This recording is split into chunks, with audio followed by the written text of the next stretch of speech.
आज के लेक्चर में मैं लाइफ साइकिल ऑफ थ्रेड आप लोगों को बता रहा हूँ। ठीक है, लाइफ साइकिल ऑफ थ्रेड होता है क्या है। एक्चुअली पिछले लेक्चर में मैं आप लोगों को बताया था मल्टी थ्रेडेड प्रोग्रामिंग कैसे किया जाता है।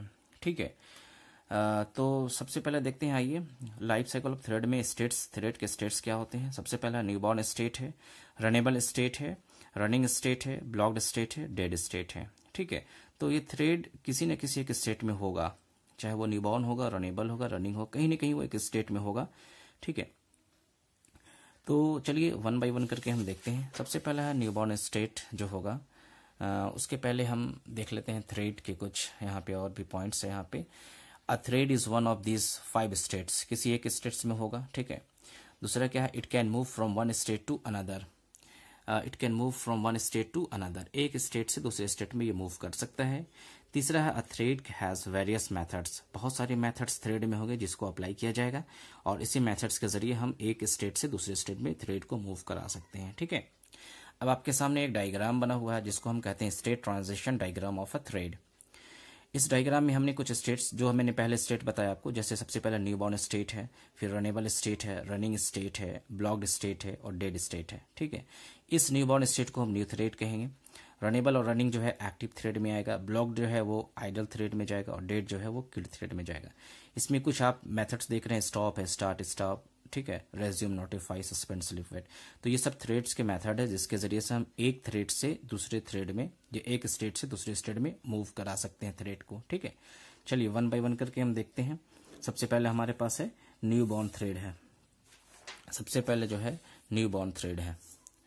न्यू बॉर्न थ्रेड जो होगा, न्यू बॉर्न स्टेट जो होगा, थ्रेड का जो सबसे पहला स्टेट होगा न्यू बॉर्न स्टेट, इसमें क्या होगा, इस स्टेट में हम थ्रेड को शेड्यूल कर सकते हैं रनिंग के लिए। किस मेथड के जरिए, स्टार्ट मेथड के जरिए।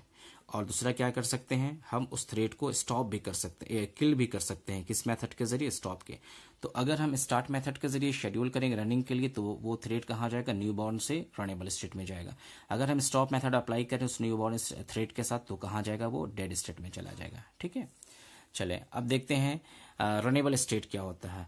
रनेबल स्टेट जो होता है वो रेडी फॉर एग्जीक्यूशन, यानी थ्रेड जो है वो एग्जीक्यूट करने के लिए तैयार रहता है और वेट करता है कि प्रोसेसर कब खाली हो जाए। राइट, और अगर उसमें इस रनेबल स्टेट में बहुत सारे थ्रेड जो है ये एक क्यू में लगे रहते हैं। ठीक है, और जैसे इसको मिलता है मौका वो जाते हैं प्रोसेसर में और वो रनिंग स्टेट में आ जाते हैं। ठीक है, तो वो वहां पे एग्जीक्यूट करते हैं। दूसरी चीज क्या है कि अगर सारे जो थ्रेड्स है उसकी जो प्रायोरिटी इक्वल होगी तो फिर वहां पे राउंड रॉबिन जो है वो एल्गोरिदम वहां पे काम करेगा और सारे को जो इक्वल टाइम दिया जाएगा। ठीक है, उसके बाद इसमें एक और मेथड यहाँ पे मैंने देखा, यील्ड मेथड है। यील्ड मेथड क्या करता है, रनिंग स्टेट से जो थ्रेड को स्टॉप करना होता तो ये मेथड अप्लाई किया जाता है। चले ठीक है, उसके बाद हम देखते हैं रनेबल स्टेट से तीसरा स्टेट में आते हैं। हम देखते हैं रनिंग स्टेट में देखते हैं। रनिंग स्टेट में क्या होता है, processor has given its time to the thread. That means अब जो है हमारा थ्रेड जो है रनेबल से कहाँ आ गया, रनिंग स्टेट में। That means thread is executing, thread is processing, being processed. Thread क्या हो रहा है, एग्जीक्यूट कर रहा है। ठीक है, दूसरा क्या है, the thread runs until it relinquishes control on its own or it is preempted by higher priority thread।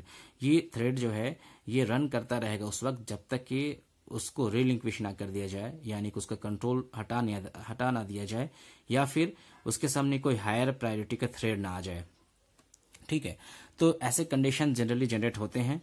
तो ऐसे कंडीशन में हम थ्रेड को सस्पेंड भी कर सकते हैं, थ्रेड को हम ब्लॉक्ड स्टेट में भेज सकते हैं कुछ कंडीशंस की वजह से। ठीक है, उसमें सबसे पहले हमारे पास जो है वो है सस्पेंडेड। थ्रेड को हम सस्पेंडेड बना सकते हैं कब, जब हमें उस थ्रेड के मुकाबले में कोई दूसरा थ्रेड अगर आ जाए हायर प्रायोरिटी की, तब हम उस थ्रेड को सस्पेंड कर देते हैं सस्पेंड मेथड के जरिए। और जब वो थ्रेड सस्पेंड होता है तो कहाँ चला जाता है, ब्लॉक्ड स्टेट में, और उस थ्रेड को हम सस्पेंडेड थ्रेड कहते हैं। ठीक है, लेकिन जब उस सस्पेंडेड थ्रेड को हमें फिर से जरूरत पड़ती है तो फिर हम उसको फिर से वापस रनेबल में लाते हैं। किस मेथड के जरिए, रेज्यूम मेथड के जरिए। रनेबल में आता है, फिर रनिंग में एग्जीक्यूट होकर वो उसके बाद कंप्लीटली वो फिनिश होता है। ठीक है, उसके बाद जो है सस्पेंड के बाद हम इसमें एक और मेथड अप्लाई करेंगे। जैसे हमारे पास है it has been made to sleep, thread को हम स्लिप भी करा सकते हैं। ठीक है। जैसे हमारा रनिंग स्टेट में थ्रेड रन कर रहा है, लेकिन हम कुछ समय के लिए स्लिप, हमने यहाँ पे टी लिखा, टी जो है ये मिली सेकंड में काम करेगा, मिली सेकंड यहाँ देना पड़ेगा, ठीक है। उसके बाद ये जो थ्रेड स्लिप कुछ टाइम के लिए स्लिप हो जाएगा और वो सस्पेंडेड कहलाएगा, लेकिन जैसे टाइम खत्म हो जाएगा, आफ्टर टी खत्म हो जाएगा, ऑटोमेटिकली वो रनेबल स्टेट में आ जाएगा और फिर वो रनिंग में आ जाएगा, ठीक है। इस हिसाब से वो थ्रेड अगर उसको कंप्लीट एग्जीक्यूट करना होगा तो कंप्लीट करेगा, वरना अगर वो सस्पेंड से ही ब्लॉक डेड में भेज दिया जाएगा तो वो अलग बात है, ठीक है। उसके बाद तीसरा क्या हो सकता है यहाँ पे, it has been told to wait until some event occur. कुछ इवेंट अकर होने की वजह से हम किसी थ्रेड को वेट कराते हैं, जैसे कोई इवेंट अकर होगा उसके बाद ही थ्रेड एग्जीक्यूट करेगा, ठीक है। तो उस पोजीशन में हम क्या करेंगे, रनिंग स्टेट से जो थ्रेड है उसको हम वेट कराएंगे, ठीक है। और उसको जब हम अकर कराएंगे वो नोटिफाई मेथड के थ्रू कराएंगे, राइट।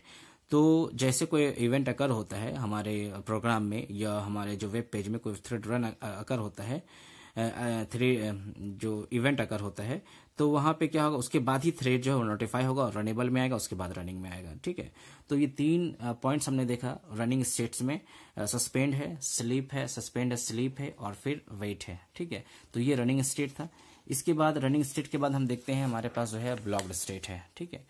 ब्लॉक्ड स्टेट कब होता है, जब किसी थ्रेड को हम सस्पेंड कर दिए, किसी थ्रेड को हम वेट करा दिए, ठीक है, या फिर किसी को हम स्लीप करा दिए, तो किस में चला जाएगा, वो ब्लॉक्ड स्टेट में चला जाएगा, ठीक है।